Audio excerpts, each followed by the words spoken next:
Okay, this gentleman here was our very first winner. Way back when I was a youngin', I guess. We're going on a while. But he's our first winner, and we got another comedian, and his name is Mr. Chris Crawford. Chris Crawford. What's up, Chris?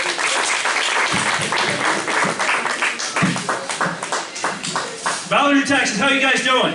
Yeah, there we are. No, I am Chris Crawford. I'm one of the veterans of comedy. And that simply means I am both a comedian who happens to be a veteran. And that second piece I really want you to hold on to. You see, I'm a special type of veteran. I'm the type of veteran that believes the word veteran should never be abbreviated to the word vet. You see, vet can mean so many different things. It can mean prior service member, it can mean animal doctor, it can mean Corps vet, it can even mean a person who has a lot of experience in their profession. Now, my father-in-law, he was in the service. So was his dog. So in theory, I, as a vet, could help a vet, take his vet to the vet in a vet. Like a vet!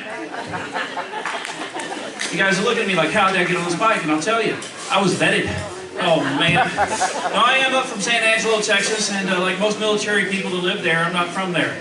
I am a transplant. So when I go home for the holidays, I really have to go somewhere. And I go all the way back to a place called Cooter, Missouri. Oh, Cooter. Yeah, I say Cooter. It's a nice place in a backwoodsy, rednecky sort of way. But I do love being a Cooter, I'll tell you that all day.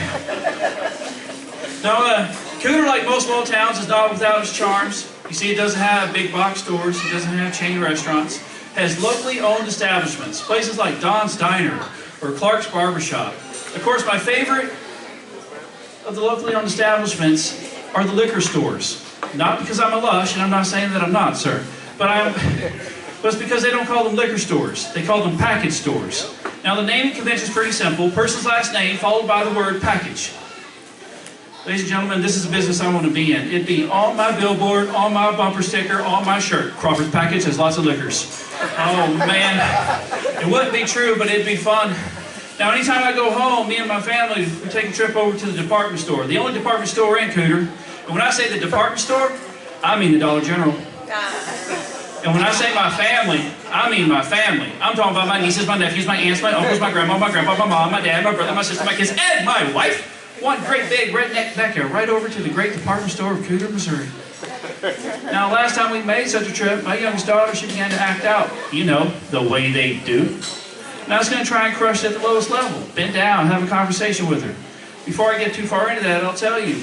Military members, depending on when they serve, they have their own world problems to think about, their own war. Mine happened to be the war on terrorism.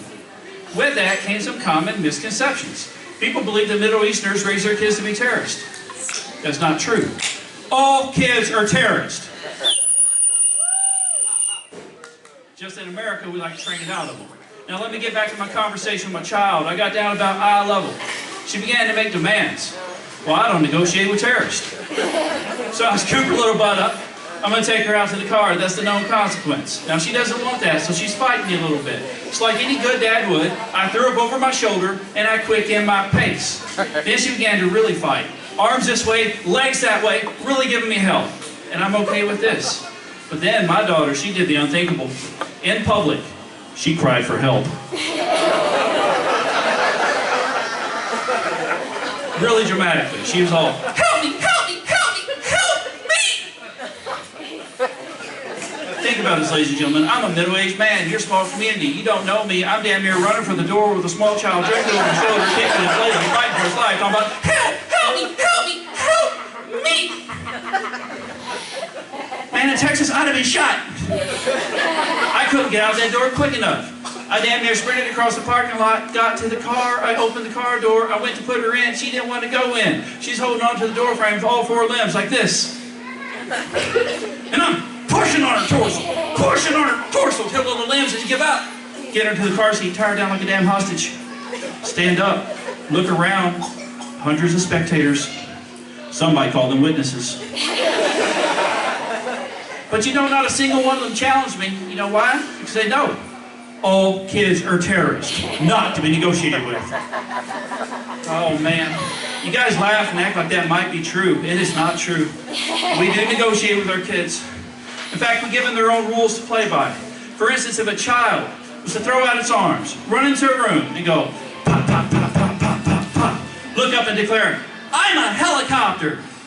You know what you'll tell that kid? Yeah, you are. You can be anything you want to be. But Lord forbid, I, as a grown-ass man, should throw out my arms, run into a room and go, pop, pop, pop, pop, pop, pop, pop. Look up and declare, I'm a helicopter. People say mean things, like, get away from me. Or, we should see other people. Oh man, it hurts. Oh man. But it's we really will do almost anything for our kids.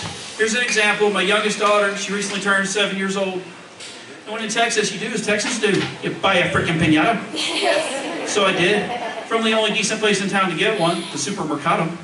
Now, having grown up in the Midwest, I thought these things would be shaped like donkeys or pigs or stars and be festive colored. You know, like they are in the cartoons. That's not how it is, though. No. I walked in and hanging from the rafters, they had Ninja Turtles, Transformers, Power Rangers, Powerpuff Girls, and even Disney princesses. Turns out, they create these things based off of characters our children have grown to love. Clearly, they're not on the same page as our European brothers. They also have papier-mâché characters. They call them effigies.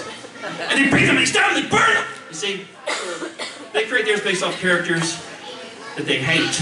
Armed with this knowledge, I cruised to the register, knowing I was not buying a piñata. No, I was buying an effigy. You see, I was buying Elsa.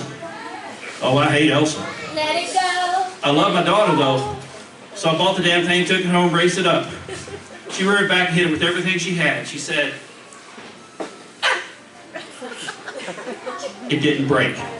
I gave her another shot. Ah. It's okay. You can smile, smirk, giggle, or even laugh because you know that that's the sound that a 6-year-old little girl makes me hand pick it up. Not my son, though. No, 15 years old. He brought the heat. He brought the hate.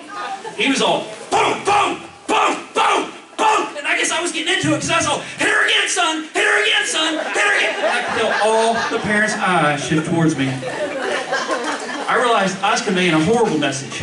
So I started backpedaling as quickly as I could. I was all, let it go, son. Let it go, son. Let it go, son. Let it go. God, I hate that movie. Guys, I'm Chris Crawford. Thank you so much. See you in a bit.